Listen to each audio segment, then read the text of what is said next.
Adapun judul pidato saya pada malam ini ialah kelebihan ilmu dibanding harta. Khalifah Ali bin Abi Thalib mengatakan bahwa ada 10 kelebihan ilmu dibanding harta. 1.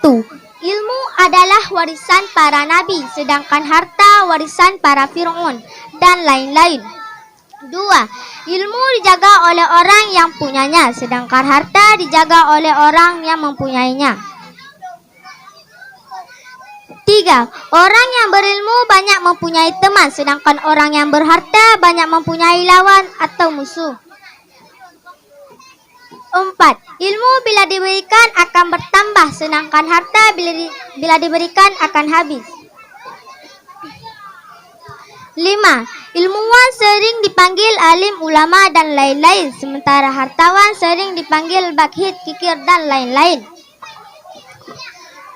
6. Pemilik ilmu menerima syafaat di hari kiamat, sedangkan pemilik harta meminta tanggung jawabnya. 7.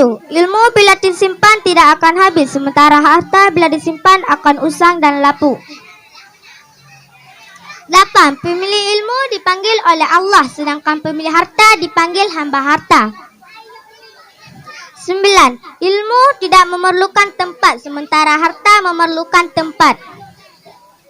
10. Ilmu dicari orang, sementara harta itu sendiri yang dicari.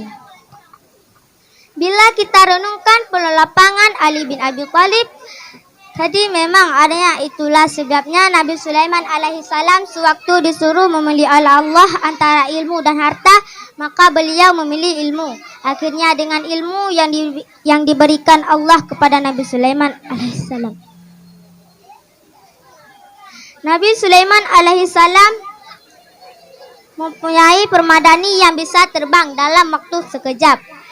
Beliau dapat memerintah jin dan binatang serta makhluk lainnya. Itulah anugerah Allah kepada Nabi Sulaiman yang kebetulan beliau banyak menguasai ilmu pengetahuan. Dengan ilmu orang bisa mengetahui segala sesuatu, seperti peristiwa tahun 178. Orang Amerika Serikat yakni Neil Armstrong dan Buzz Aldrin telah berhasil mendarat di bulan dengan menggunakan pesawat Apollo 11. Untuk itu mencapai dunia akhirat adalah dengan ilmu. Ma'asyiral muslimin rahimakumullah.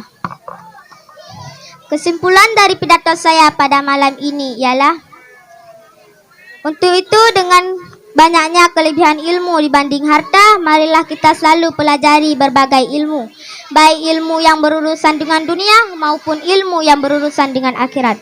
Orang yang berilmu hidupnya akan bahagia dunia akhirat. Semoga kita selalu mempelajari dan mengali ilmu, sebab menuntut ilmu ini tiada batas waktunya.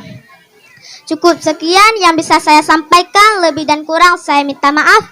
Bila ada jauh yang patah, jangan disimpan di dalam laci. Kalau ada kata-kata saya yang salah, jangan dilaporkan kepada Bapak Polisi. Karena saya hanya seorang santri, bukanlah pendai yang sering Anda tonton di televisi.